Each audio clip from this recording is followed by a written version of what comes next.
Chicago Bears. Bears. The Bears, huh?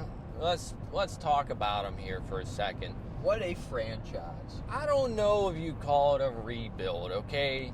You're not in a rebuild. You're in that in-between. You know, the topic of discussion here, like every NFL team, who's the franchise quarterback? Yeah. Let's put it in perspective real quick. Let's plug some holes in the boat real quick, see what we can cook up for you. Over on my hand, here we have Caleb Williams. A first overall pick with a generational quarterback. Boy, have we heard that one before. Man, it's like we hear almost oddly every familiar. draft. There's always a generational quarterback out there, right? Every year, every draft. And the Bears are in what possibly is the best case scenario that any team could ever be in. 2 first-round picks, both within the top 10? Number 12, I think, for the second one. Number 12. And, my goodness. But so many How options. did they get here? You know, you wonder. Well, gee, you traded last year's first-round pick, and you end up with another one for this year. That team ends up being complete trash. Just absolutely. And you wind up back in the first overall pick again. Congratulations. Front office making moves. Absolutely. But here's the issue you have now. You got the generational talent in Caleb Williams, who I'm not that high on. I think he's good, don't get me wrong.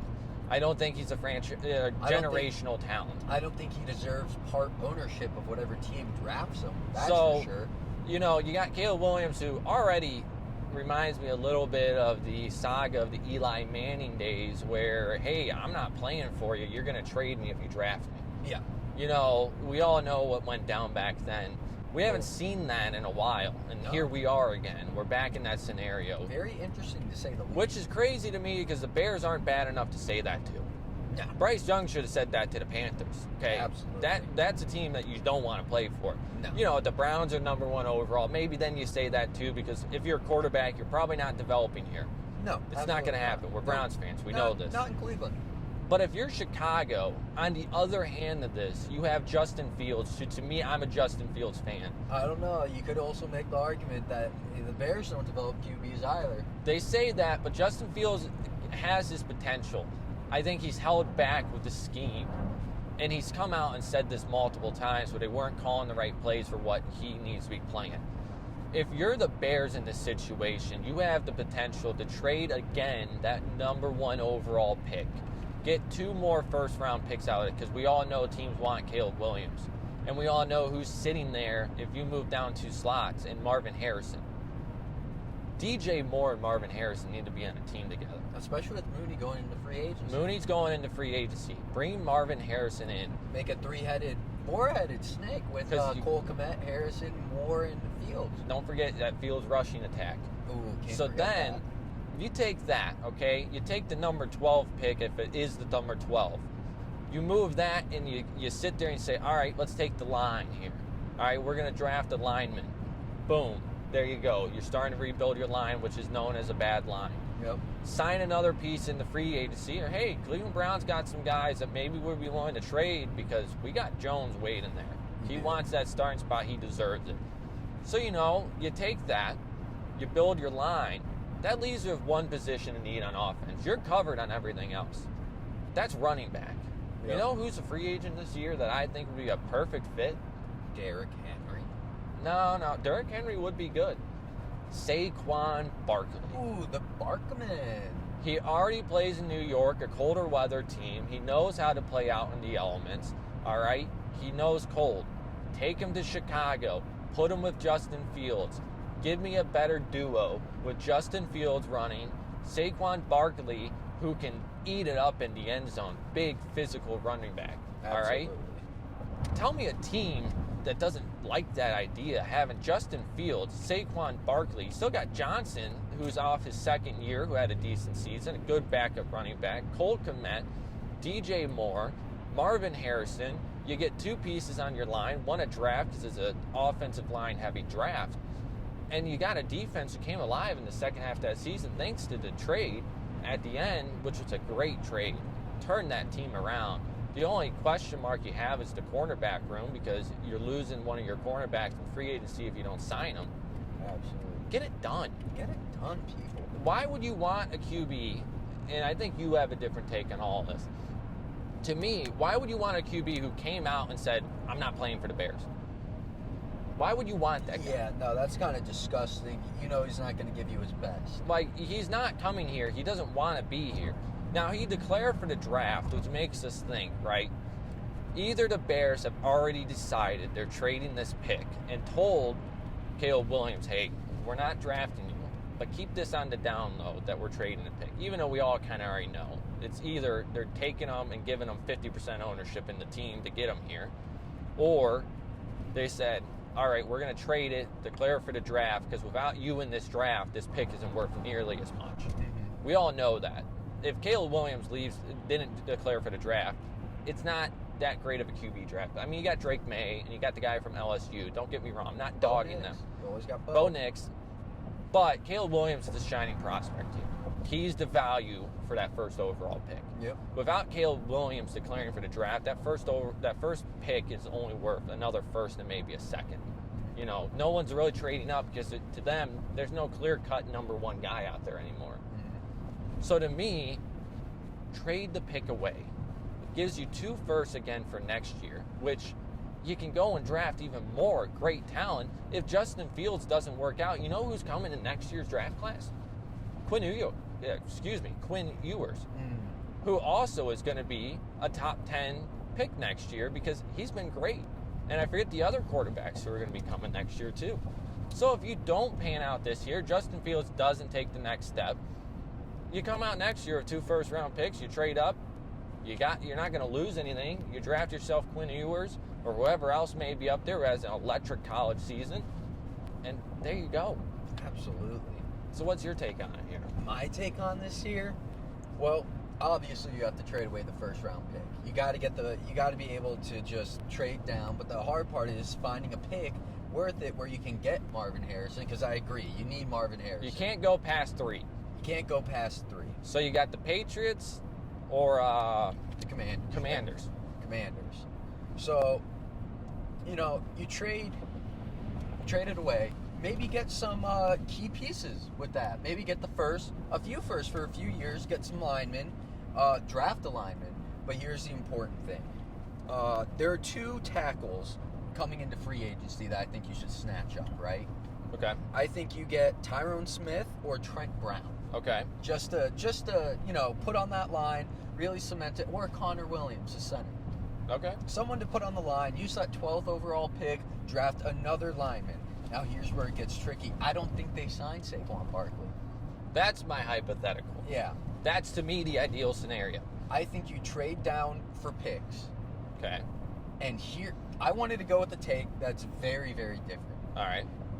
Because both contracts are coming up for both teams. You take Justin Fields. You trade him to Miami. You get Tua. Ooh. I told you, I was going with a very, very different pick. Yikes. Here. Wow. I think Tua's a more proven quarterback than Justin Fields. With the beefed up line, I think he'll do great. And now that you got a few extra picks, why not go and trade for a running back?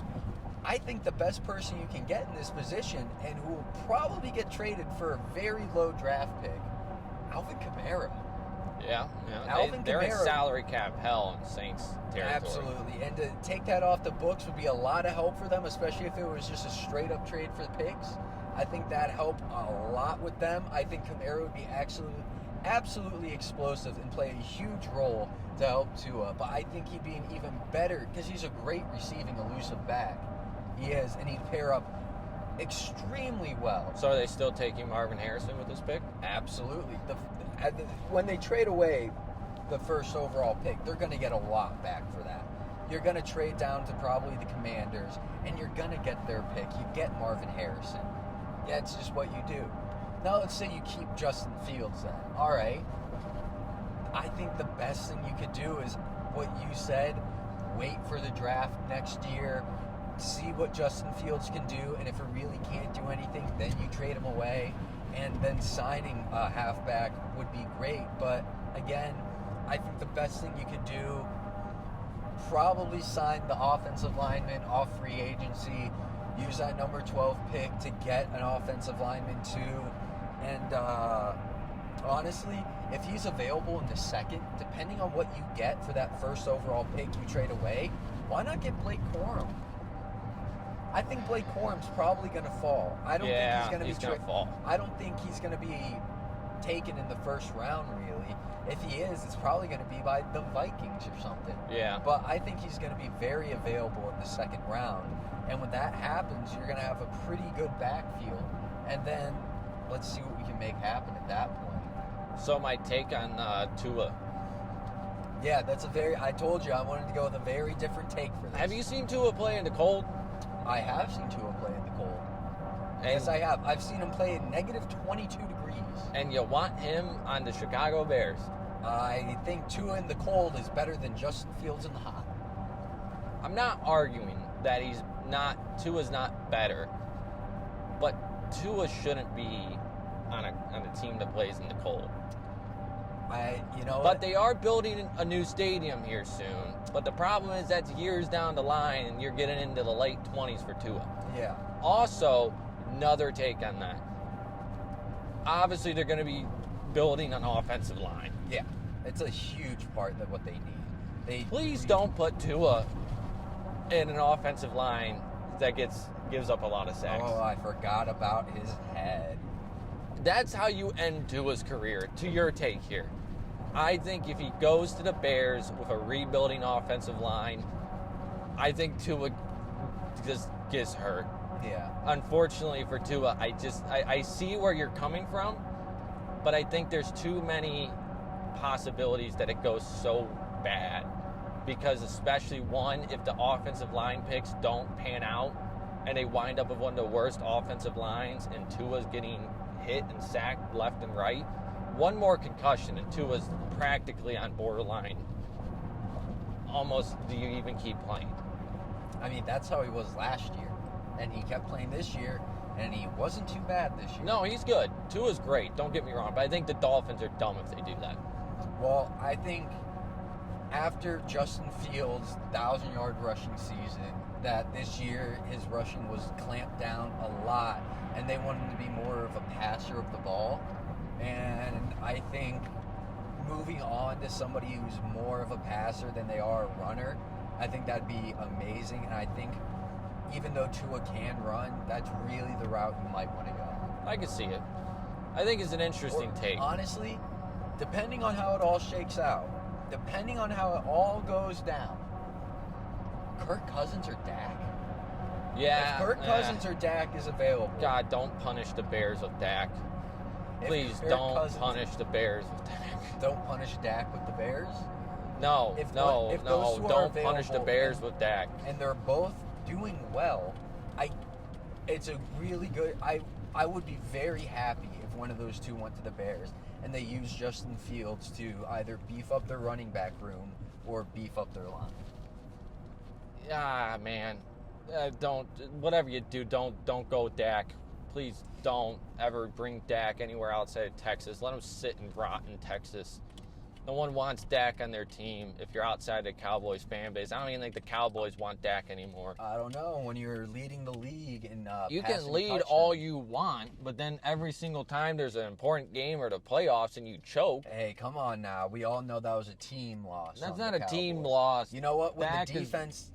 Dak came out in the second half. We all make fun of Kirk Cousins for being a bad primetime QB, and no one brings up the fact that Dak Prescott can't throw the ball in a playoff game. Well, right now you're also not blaming the Cowboys' defense for letting the score go up to 27-0. I mean, I'm not arguing that. They did also lose on the defensive side of the ball, but Dak could have kept that game in control. But you know what? I think if you put Dak in at the Bears with a beefed-up O-line and a great running back, that's a very scary offense. I'm not taking that.